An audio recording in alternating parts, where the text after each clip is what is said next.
Ассалаумағалейкум.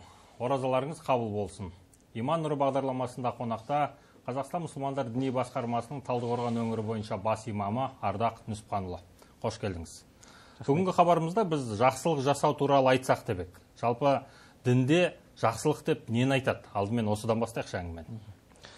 Алхамдулилlah, бисмилlah, уассалату уассаламу ала сайидина Мұхаммад ва ала алейхи ва сахбихи аджмағин. Ассаламу алейкум, құрметті көрермендер.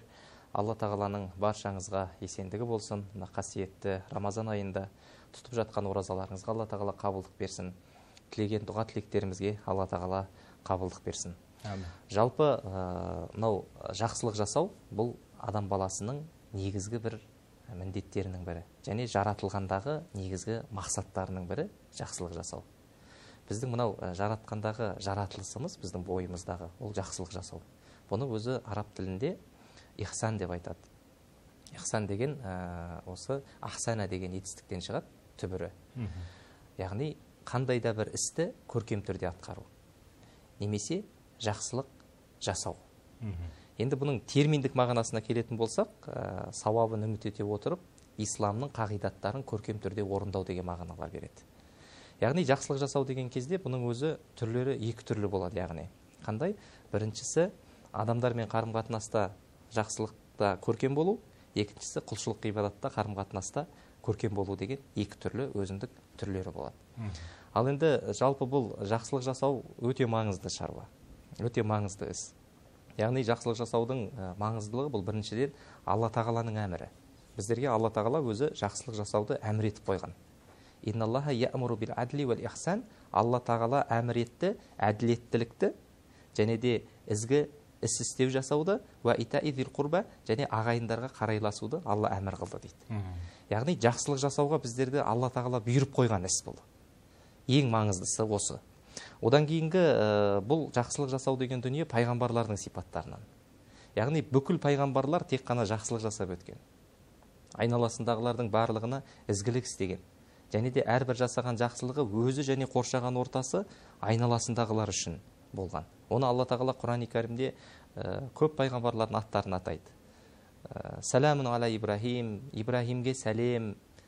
Міне ізгілік істегендерге, игілік істегендерге Алла тағала осындай жақсылықтар береді деп, олардың жасаған жақсылықтарына беретін сыйларында Алла тағала не істейді? Қоса айта кетеді. Одан кейінгі мәселе бұл Алла тағала жақсылық жасауда өзі адам баласын, кез келген жаратылысты Алла көркем етіп жаратқан. Адам баласын, басқа да қандай да бір жаратылыстарды көркем қылып жаратқан. Кейде біз өзімізге қарасақ, мысалы үшін Алла тағалаға ешқандай бір шағым айта алмаймыз ғой. Бізді жаратқандағы, менің мына жерімді былай жаратқанда болар еді, немесе мынау күнді сәл былай қоймады ма деген шағым айта алмаймыз. Алла не дейді оны Құранда? Мен әрбір жаратылысты көркем түрде жараттым дейді. Және де соған сәйкес біздерде Алла тағала Құран-ы Кәрімде айтады: "Ва ахсан кама ахсаналлаху илейка." Сен де Алла тағала сені қандай көркем етіп жаратты, сол секілді сен де ісіңді көркем қыл дейді. Яғни жасайтын жақсылығыңды көркем түрде жаса деп Алла тағала біздерге әмір қылып қояды. Жақсылық жасаудың қандай да бір көлемі бар ма? Ардеке, мысалы, бір ақшамен бағалана ма, оның жаңағы молдығымен бағалана ма? Жоқ, әлде тек қана сөзбен бағалана ма жақсылық жасау? Жоқ, бұл жақсылық жасаудың көлемі жоқ. Жақсылық бұл шексіз дүние. Адам баласы жақсылық жасаған сайын оның жақсылығын өзі көреді. Жақсылық жасаған сайын оның пайдасын өзі көреді. Оның үлкен пайдалары бар. Жақсылық жасау деген дүние, жаңағы біз айтқандай, адамның негізгі жаратылғандағы мақсат, мәні. Алла тағала Құран-ы Кәрімде Мүлк деген сүре бар, сол сүреде айтады: расында Алла тағала адам баласын және де мына өмір мен өлімді сендердің қайсыларың жақсылық жасауда көркем екендіктеріңді сынау үшін жаратты дейді. Яғни сізбен бізді Алла тағала не үшін жаратқан екен? Жақсылық жасауда кім көркем екен? Жақсылық жасауда кім озық екен? Сол нәрсені сынау үшін адам баласына өмір мен өлімді беріп қойдым дейді Алла тағала айтады. Яғни мына дүние тіршілігінде біз бүкіл жақсылықтар жасаймыз, ертең Алла тағаласына барған кезде сол жасаған жақсылықтарымыз біздерге үлкен сый, біздерге үлкен ізгілік болып, өзіміздің амал дәптерімізге жазылатын дүние болады. сол себепті бұл жақсылық жасауды бір жаңағы аясын тарылтуға болмайды. Және бұл жақсылық деген дүние тек қана материалдық тұрғыда емес. Жақсылық жасау деген нәрсе, ізгілік жасау деген нәрсе, біреуге көркем болу деген дүние, немесе сен қолыңмен біреуге көмектесу емес. Кейде болады. Мысалы, сіз бір тынығып алайын, ұйықтап алайын деп өзіңізге ниет етіп жатқан кезде сізге біреу бір шаруамен келеді. Ол сізге мұқтаж болып тұр. Сол кезде сіз орныңыздан тұрып, ұйқыңызды бұзып, жаңағы адамға барып, соған қарайласуыңыз, соған жәрдем беруіңіз, бұл да жақсылық жасау да. Яғни жақсылықтың үлкен кішісі жоқ дейміз. Жақсылықтың үлкен кішісі жоқ. Ол жақсылық қашан сіз жасайсыз? Мысалы үшін мынау айтады ғой, жақсылықтың ең үлкені дейді. Садақаның да ең үлкені, жақсылықтың ең үлкені ла иляха илlalла дейді. Алладан басқа тәңір жоқ деп адам баласы лайым сену, бұл жақсылықтың ең үлкені да. Ал жақсылықтың ең кішкентайы қайсы десек, ол жолда келе жатқан кезде сіздің жолдағы жатқан бір бөгет болатын, біреулерге зиян тигізетін дүниені, кішкентай тас құсаған бірдеңкені алып тастау, бұл жақсылықтың ең кішкентайы дейді. Бұл садақаның ең кішкентайы дейді. Яғни иманның дәрежесінің кішкентайы дейді. Неге? Бұл жердегі адам баласы қашан өзі ықылас ниет танытатын болса, жақсылық жасауға, ол адам міндетті түрде жақсылық жасайтын болады. Себепті мынау жақсылықты есеппен жасайтындар көп сияқты қазір қоғамда. Немесе жасап жатқан жақсылығын жария қылғысы келіп, осы телеарнаны, болмаса басқа да бұқаралық ақпарат құралдарының өкілдерін шақырып соны жарнамалап жатады. Бұндай жақсылықтың пайдасы болады ма? Енді екі түрлі жағдай. Мысалы, кейде жасалған жақсылықты жариялау керек болады. Қандай мақсатта? Өзгелер көрсін, үлгі болу үшін. Яғни ол жақсылықтың осындай түрін осылай жасаса да болады екен ғой. Мысалы, кейде адамдар өзі бір жақсылықты қалай жасау керектігіне көңіл бөлмей жататын кездер болады. Сол кезде жаңағы біреуді көреді да, мен де осылай істесем болады екен ғой. Менің де қолымнан осы іс келеді ғой деген мақсатта кейін ана адамға үлгі болу мақсатында егер оны көрсетсе, ол жақсылық. Ал енді кейде адам өзі бір жақсылық жасаған кезде ықылас өте рөл ойнайтын дүние. Иннамал амалу бинният дейді исламда. Бүкіл амал ниетке байланысты дейді. Сіздің ниетіңіз риягершілік болатын болса, көрсету болатын болса, немесе өзіңіздің атағыңызды шығару керек болатын болса, ол кездегі жақсылықтың құны жоқ. Ол жақсылық құмның үстіндегі жазған жазу секілді болады. Жел соқса ұшып кетеді, бітті. Ол жақсылықтың сіз тек қана қарымтасы адамдар сізді мақтайды. Дәкең жақсы адам, бұның жақсылығын көрдік қой талай. Немесе біреу жақсылық жасайды, кейін жақсылық жасағаннан кейін не істейді? Мен саған жақсылық жасап едім ғой кезінде. Бір жақсылық тұқпайтын адам екенсің десе не істейді? Жаңағы жасаған жақсылығыңыз тағы да жояды. Оның сізге берері жоқ. Оның сізге берері бары осы дүниеде сіз мақтауға ие болдыңыз. Немесе жаңағындай бір көпшіліктің ішінде сізді жаңағы керемет жақсы сөздермен бүйтіп алақанға салып қойды. Сіз соған мәзсіз, масаттанып, қуанышты болдыңыз. Бірақ бұл жердегі мұсылман адамның артықшылығы неде? Мұсылман адам ақыретке сенген адам.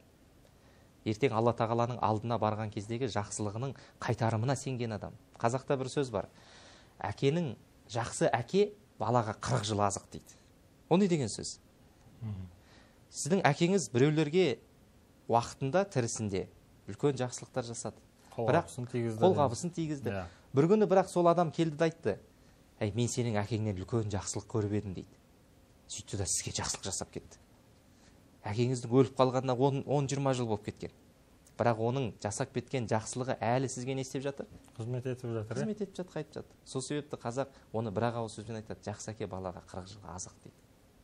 Сол себепті енді бұл жақсылық жасаудың ихсан деген ілім. Өзі жалпы мына биылғы жылды біздің Қазақстан мұсылмандары діни басқармасы ихсан жылы деп атады. Ихсан деген не? Осы жақсылық жасау деген сөз. Жақсылық жасаған адамды мұхсин деп айтады. Жақсылық жасаушы, ізгілік істеуші. Яғни жақсылық жасау деген тек қана ол бір белгілі дәрежеде ғана емес. Бұл жаңағы біз айтқанымыздай адамдармен қарым-қатынаста жақсылық жасау, құлшылық ғибадатта қарым-қатынаста жақсылық жасау. Адамдармен қарым-қатынаста көркем болу деген не? Олармен сіз бір болуыңыз. Олардың мұңын бірге мұңдауыңыз, қуанышында бірге қуануыңыз. Адамгершілік қасиеттерін көрсете алу ғой бұлайша. Ойыңыздағы адамгершілік қасиеттерді сол адамға көрсете алуыңыз. Сіз өзі мына дүниеге адам болып келгеннен кейін, Абай айтады, адам болып өту қиын дейді. Адам болып келеді, бәрі адам болып келеді. Бірақ кім адам болып өтеді бұл өмірден? бойындағы жаңағы ізгіліктерді, ішіндегі руханияттарды қоршаған ортасына қарым қатынаста бере білу, көркем түрде бере білу. Тірісінде, қазақта сөз бар ғой, тірісінде адамның өсектен аманы жоқ, өлген соң жаманы жоқ деп жатады. Бұл енді біздің бір менталитеттің сондай бір өкпеге қисада өлімге қимайтын бір дәстүрдің бір көрінісі ғой негізі. Әрине. Мынау ихсан деген дүние, жалпы пайғамбар саллаллаху алейхи вассаламнан бір күні Жибрил алейхиссалам келеді, періште. Алла мен пайғамбарлардың арасындағы елші. Сол келіп иман туралы, ислам туралы сұрап жатады. Маған иман туралы айтып бер, ислам туралы айтып бер. Сосын бір сөзінде айтады, маған ихсан жайлы айтып берші дейді. Сонда пайғамбарымыз саллаллаху алейхи вассалам оған айтады, ихсан деген дүние дейді, сенің Алла тағаланы көріп тұрғандай құлшылық қылуың. Егер оған шаман келмесе, олай жасай алмасаң, Алланың сені көріп тұрғандығын біліп құлшылық қылуың дейді. Яғни екі нәрсе. Сен құлшылық қылған кезде, жақсылық жасап жатқан кезде, Алланы көріп тұрғандай жасайсың. Егер олай істей алмасаңыз, Алла тағала сені көріп тұр. Сол нәрсені жүректен шығармастан құлшылық жасау, бұл ихсан деп аталады. Яғни қарым қатынаста да. Біз өткенде бір хабарымызда айттық, адам баласы егер Алланың естуші, көруші, білуші, бақылаушы екендігін қашанда назарынан шығармаса, ол адам жамандық жасай алмайды. Ол адам бұзақылыққа бара алмайды. Ол Құдайдан қорқады. Ол тек қана не істейді? Жақсылық жасауға тырысатын болады. Және өзінің жан дүниесін сол жақсылық жасауға бұрмалайтын болады. Соған үйрететін болады. Өзінің нәпсісін сол нәрсеге тәрбиелейтін болады. Енді қашанда жақсылық жасай беру бұл кез келген адамның қолынан келе беретін де іс емес. Бірақ адам баласы осы нәрсені өзінің бойына әдет қылып, сіңіруге тырысу керек екен. Жалпы енді жақсылықтың бағанан бері айтып жатсыз ғой, пайдалары деп. Нақты тоқталып өтсек. Жақсылықтан қандай пайда көреміз? Жақсылықтың пайдалары өте көп. Жақсылықтың пайдаларын айтпас бұрын мен бір жақсылықтың көріністеріне тоқталып кететін болсам. Мысалы, көріністерін айтып кететін болсам, кейін пайдасы мен жемістеріне тоқталамыз.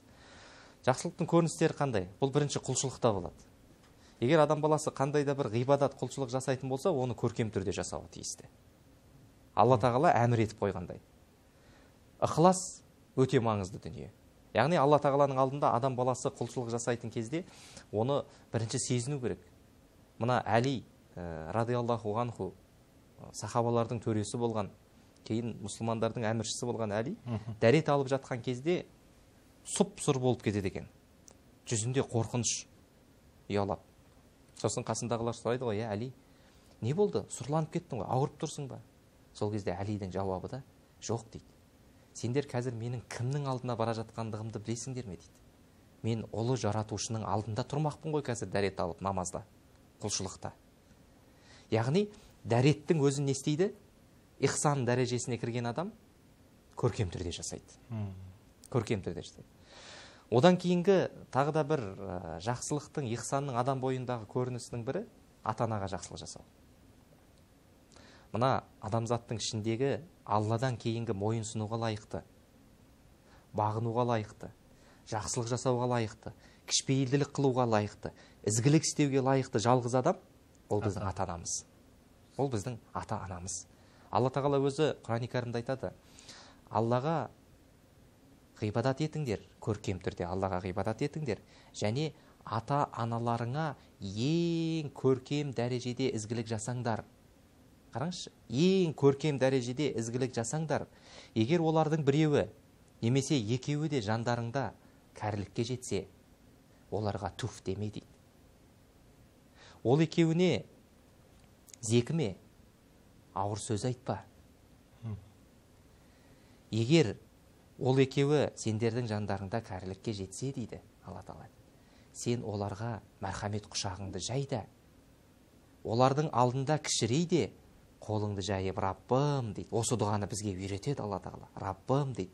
Бұл екеуі мені кішкентайымда тәрбиелегеніңдей, сен де бұларды мәрхаметіңе бөлей көр деп дұға қыл дейді. Қараңызшы. Ихсан ба? Жақсылық жасау. Біз ата-анамыздан бұл дүниеде біздерге Алладан кейінгі ең жанашыр бұл ата-ана.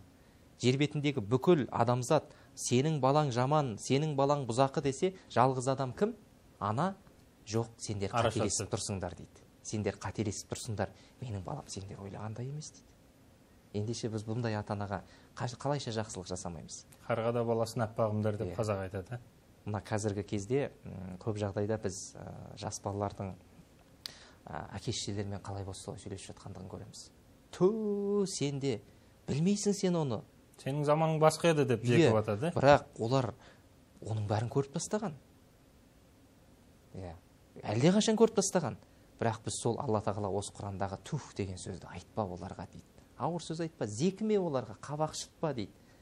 Ол сенің қалқаның, ол сенің қорғаның, ол сенің тілекшің. Сіздің өмірде барлығы жақсы болып кетіп жатқанына сіз ғана жетістікке жеттім деп ойлайсыз ба? Жоқ, ата-анаңның көз жасы, ата-анаңның түнде ұйқысын бөліп сіз үшін тілеген дұғасы үшін сіз амандықта жүрген шығарсыз бәлкім. Ол сіздің нағыз тілекшіңіз. Ендеше нағыз жақсылық осы ата-анаға жасалу керек. Одан кейінгі адам бойындағы ихсанның бір көрінісі көршіге. Көршімен жақсы қарым-қатынаста болу. Алла тағала пайғамбарымыз саллаллаху алейхи вассалам хадисінде айтады. Кімде-кім ақыретке және Алла тағалаға сенсе дейді, фалюхсин иля жай. Онда көршісіне жақсы қарым-қатынаста болсын дейді. Өзі қазақ мына көрші деген сөзді күшті айтқан ғой. Көрші дейді, көр дейді. Жағдайы қалай екен? Ауырып қалған жоқ па? Қарындары аш емес па? Балалары қалай екен? Көрші. Сол көрші деген сөзден шыққан екен да бұл. Қарап қой. Көрші ақысы тәңір ақысы деп. Ертең қияметтің күнінде адам баласын көршісінен сұрайды екен. Егер көршің сені жақсы десе, Алланың алдында жақсысың. Көршің сені жаман десе, Алла тағаланың алдында кімсің? Жамансың да. Сол себепті мына дүниеде қазір мына қалалы жерлерде бір подъезде тұрып, бір қабатта адамдар көршілерін танымайды. Енді мына жер үйдегілер кішкене араласуы мүмкін, бірақ көп қабатты үйлерде бұл үлкен проблема. Пайғамбар саллаллаху алейхи вассалам айтады, көрші деген кім дейді? Кім бізге көрші десе, оң жағыңнан 40 үй, сол жағыңнан 40 үй, алдыңнан 40 үй, артыңнан 40 үй дейді. Ендеше бір ауыл сізге кім екен? Көрші екен. Ендеше бір ауылға сіз қандай қарым-қатынаста болуыңыз керек? Өте көркем қарым-қатынаста болуыңыз керек. Өте жақсы қарым-қатынаста болуыңыз керек екен. Яғни бір адамның былайша математикаға салсақ 160 көршісі бар деңізші сонда. Бүкіл жаңағы жан-жақтың барлығында. Одан кейінгі тағы да мынау ихсанның бір көріністерінің бірі міскіндерге, жетімдерге жақсылық жасау. Біз өзі қазақ жетімін жылатпаған халықпыз ғой. Сол міскіндер мен жетімдерге қамқор болу. Олар сізге сенім артатындай дәрежеде сіз адам болуыңыз. Жетімдерге кім керек? Оларға ең бірінші мейірім керек. Мейірім керек. Қорған керек. Сенім арта білу керек ол сізге. Сол себепті мынау адам баласын айтады өзі Алла тағала, егер сен өзіңнің жүрегінің қаттылығын сезсең, жетімнің басын сипа дейді. Қасан сіз жетімнің басын сипап, жетімнің халіне түссеңіз, сіздің жүрегіңіз өздігінен мейірімденеді. Өзінен өзі мейірімге шоматын болады. Яғни кедей-кепшікке қарасып тұру, олардың жағдайына. Бүгін сіздің қарныңыз тоқ болып, бірақ пәленше біреудің қарны ашып жатқандығы, ол сіздің адамдығыңызға сын қарап отыратын болса. Бір күні пайғамбарымыз саллаллаху алейхи уассаламға бір кісі келеді, айтады, менің шаруам бітті дейді. Әбден тозып кеттім дейді. Сол кезде пайғамбарымыз саллаллаху алейхи уассалам бір өзінің адамын жұмсап, өзінің үйіне жібереді, әйеліне. Менің барып әйеліме айт, анамыз деп айтамыз ғой, пайғамбардың әйелдерін, анаңа барып айт, мына кісіні тамақтандырсын дейді. Сөйтіп, әлгі кісі пайғамбар саллаллаху алейхи вассаламның әйеліне барып айтса, айтады, сені ақиқатпен жібергеннің атымен ант етейін, менің үйімде судан басқа ештеңе жоқ дейді. Яғни пайғамбарымыз саллаллаху алейхи вассаламның өзінің үйінде айлап қазан қайнамай қалатын кездер болған. Айша анамыз бір сөзінде айтады, пайғамбар саллаллаху алейхи вассалам өмір тіршілігінде дейді 3 күн тойып тамақ жемеген дейді. Сөйтіп екінші әйеліне барады, одан тағы да әйеліне барады. Пайғамбар саллаллаху алейхи вассаламның бірнеше әйелдері болған ғой. Сөйтіп олардың барлығы не деп жауап береді? Сені ақиқатпен жібергеннің атымен ант етейін, біздің үйде судан басқа ештеңе жоқ деп шығарып салады ғой. Сөйтіп әлгі кісі қайтып келеді. Сөйтіп пайғамбарымыз сахабаларының алдына шығады да айтады, мынау кісіні үйіне түнететін адам бар ма дейді іштеріңде. Сөйтіп бір аңсарлық сахаба, мединалық сахаба айтады, мен я Расулулла, мен түнелттім. Сөйтіп үйіне алып барады да айтады, мынау Алла тағаланың елшісінің қонағын, Алла тағаланың елшісінің қонағына жақсылап қара дейді, әйеліне айтады. Жақсылап күтейік дейді. Сол кезде тағы да бір хадистің басқа түрінде айтады, үйде бұған беретін бірдеңке бар ма дейді, қонаққа беретін. Сол кезде әйелінің айтқаны ғой, балаларыма арналған азықтан басқа ештеңке жоқ еді дейді. Ендеше сен бүйт дейді. Балалар тамақ сұрай бастаса, сен оларды жатқызып ұйықтат дейді. Сөйтіп жаңа қонақты әкелеміз, сол балаларға арналған тамақ қоямыз. Шамды байқаусызда өшіріп алған боламыз да, бізде тамақ жеп отқан сыңай танытамыз. Ол кісі де тамақтансын дейді. Қараңызшы. Содан кейін не істейді? Ұялтпайын деп отыр ғой. Иә, ұялтпайын деп отыр. Сөйтіп жаңағындай өздері аш құрсақ болған күйінде жатады, қонағын тамақтандырады, таңертеңгісін таң атады, Алла тағаланың елшісімен кездессе, пайғамбарымыз саллаллаху алейхи вассаламға енді уахи түседі ғой. Түнде аят түсіп жатыр, Құран түсіп жатыр. Сонда Алла тағаланың елшісінің айтқаны: Алла тағала түнде сендермен қонақтарының арасындағы болған нәрсеге риза болды дейді ғой. Қараңыз. Яғни ихсандық жасау, жақсылық жасау деген дүние не екен? Алланың ризалығын алып баратын нәрсе екен да. Одан кейінгі жақсылық жасау, мына сөзде ихсандық көрініс табу керек. Пайғамбарымыз саллаллаху алейхи вассалам айтқандай, сөйлесең жақсы сөз сөйле. Жақсы сөз сөйле. Кейде мынау адам өзі көп сөйлеген сайын көп күнә табады. Оны біз алдың хабарымызда айттық қой, көбірек күнәға кетіп қалып жатады. Сол кезде мынау Алла тағала Құранда не дейді? Менің құлдарыма айт, сөйлесе көркем, сыпайы сөйлесін дейді. Тек қана сыпайылықта сөйлеу керек. Одан кейінгі адам бойындағы ихсанның көрініс табатын дүниесі жануарларға, қоршаған ортаға жақсылық жасау. Тіпті Алла тағала Құранда айтады, сендер егер жануарлардың ішінде бір малды өлтіру керек болатын болса, яғни сою керек болатын болса, оны көркем түрде жасаңдар дейді. Ананы жаңағы біздерге тыйым салады, әдептері мал союдың. Мүйізінен сүйреме, жүнінен жұлма, көзінше пышақ қайрама деген дүниенің бәрін біздерге Алла тағала не істеген? Үйретіп қойған. Сол себепті бұл мынау жақсылық жасаудың үлкен жетістіктері бар, үлкен пайдалары бар. Соның бір сәл пайдаларына тоқталатын болсақ, бұның ең бірінші пайдасы Алла тағаланың жәрдемі болады. Кімде-кім ихсан жасап жүретін болса, инналлаха ла'амал мухсинин дейді. Алла тағала жақсылық жасаушылармен бірге дейді. Бұны ғалымдар біздерге Құранда тәпсірлеп түсіндіргенде айтады, жақсылық жасаушылармен бірге. Қай кезде бірге? Жәрдем беруде бірге, жеңісте бірге. Алла тағала жақсылық жасап жүргендерге өзі пана, өзі қорғауын алады дейді. Ертең қияметтің күнінде сол жақсылық жасаған үшін сыйлығын беріп қояды дейді. Яғни кім жақсылық жасаса, Алла тағала ол кісімен бірге. Және де жасаған жақсылығы үшін Алла тағала оны жақсы көреді.